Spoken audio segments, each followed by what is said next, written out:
Hello guys, in this video I'm gonna show you how to change helmet in Madden NFL 27 Superstar mode.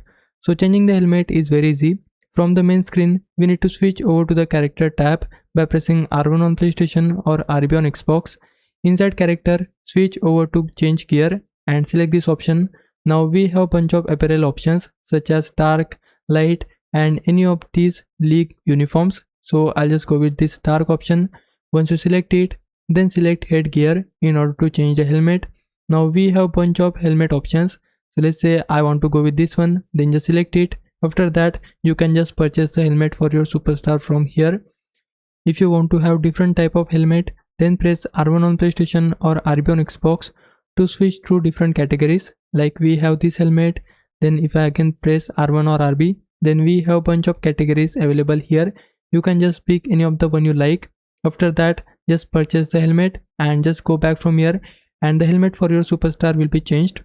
Hope this helps. Leave a like and subscribe my channel. For now, thanks for watching.